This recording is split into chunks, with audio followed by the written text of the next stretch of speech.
इस डिबेट के बाद में एक बात बहुत वायरल हो रही है इंटरनेट पे, वो ये है कि एथिस्ट जावेद अख्तर ने कहा था फलस्तीन के कई हजार बच्चे जो मारे जा चुके हैं उनको अल्लाह ने क्यों नहीं बचाया। इसका जवाब मुफ्ती साहब ने बहुत बेहतरीन दिया कि इस्लाम में रिम्बर्समेंट है, इस्लाम में बदला है। जो भी किसी भी इंसान के साथ में, मुसलमान हो या गैर मुसलमान, उसके साथ में कोई जुल्म होता है या बुरा होता है तो उसका बदला उसको मिलेगा, और जिसने भी जुल्म किया उससे उसका हिसाब लिया जाएगा। इस्लाम में क्लियर है, एक भी नेकी, एक भी छोटा काम आपने अच्छा किया वो भी अल्लाह ताला सामने ला लेगा, एक भी बुरा काम और बदी आपने की होगी तो वो भी अल्लाह ताला सबके सामने ला लेगा। और साथ ही साथ अल्लाह ताला ये भी देखना चाहता है कि जो फलस्तीन के बच्चों के साथ में हो रहा है, कई हजार बच्चे जो फलस्तीन के शहीद हो चुके हैं, और जिन लोगों को अल्लाह ताला ने दुनिया में ताकत दी है वो लोग क्या कर रहे थे। वो फलस्तीन के बच्चों को मरता हुआ देख रहे थे, लेकिन उन्होंने क्या किया।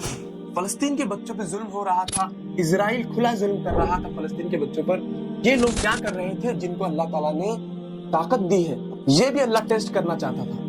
अगर अल्लाह चाहता तो फलस्तीन के एक भी बच्चे को इजराइल टच नहीं कर पाता, लेकिन अल्लाह ताला ने हमको दुनिया में टेस्ट के लिए भेजा। लेकिन एथिस्ट ये मानता है कि जो भी जुल्म, ज्यादती इस धरती पर, इस जमीन पर हो रही है, चाहे वो फलस्तीन के बच्चों के साथ हो, चाहे वो गैर मुसलमान के साथ हो, छोटी हो या बड़ी हो, उसका कोई रिम्बर्समेंट नहीं है, उसका कोई बदला नहीं मिलने वाला है, जालिम को कोई रोकने वाला नहीं है, उससे कोई हिसाब लेने वाला नहीं है।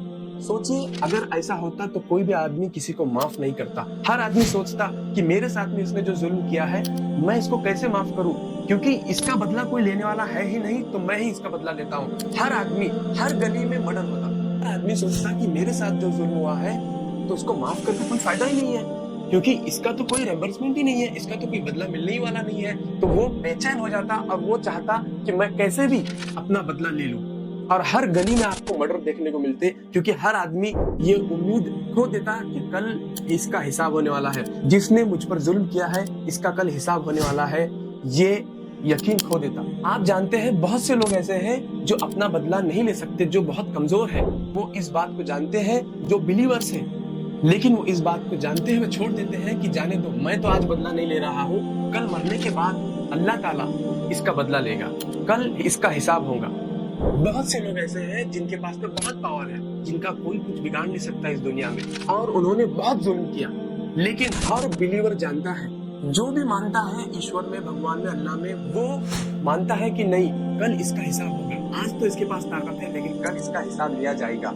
मुसलमान भी ये कहता है कि अल्लाह ताला इसका हिसाब लेगा, और जो गैर मुसलमान है वो भी ये कहते हैं कि नहीं, जाने दो, छोड़ो, इसका जवाब भगवान देगा, इसको कल हिसाब देना पड़ेगा। ये बात को बहुत अच्छे से जानते होंगे कि इस दुनिया में, इस जमीन पर इंसाफ होता है, लेकिन 100% इंसाफ नहीं होता।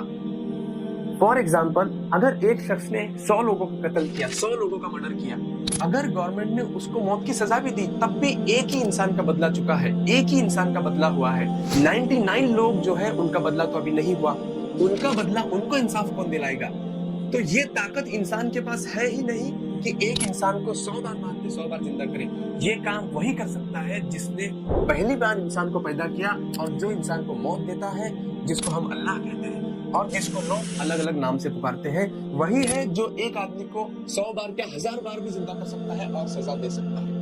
और वो 100 लोगों को ऐसे इंसाफ मिलेगा जैसे वो मुतमईन हो जाएंगे, जैसे वो खुश हो जाएंगे कि हाँ, आज हमको इंसाफ मिला। क्योंकि जो शख्स ने उनका मर्डर किया, जो शख्स ने उनको मारा, उसको 100 बार मारने के बावजूद भी अल्लाह ताला जिस तरह से उसने उन 100 लोगों को मारा है, जब वो 100 लोगों का मर्डर कर रहा था, और जो मुजरिम की जो सिचुएशन थी और जिसका मर्डर हुआ उनकी जो सिचुएशन थी, अल्लाह ताला वही सिचुएशन को फिर से क्रिएट करेगा, और जैसे मुजरिम ने उनको मारा है वैसे ही मुजरिम को वो मारेंगे। तो यही चीजें थी इस डिबेट के बाद में जो बहुत फायदेमंद हुई, और लोग इस्लाम के बारे में सोचेंगे और इस्लाम की स्टडी करेंगे अब, और अल्लाह के रसूल की सीरत और कुरान को फिर से पढ़ेंगे। तो उम्मीद करता हूँ दोस्तों कि आपको ये वीडियो अच्छा लगा होगा। आइए मिलता हूँ नेक्स्ट वीडियो में। अस्सलामु अलैकुम व रहमतुल्लाहि व बरकातुहू।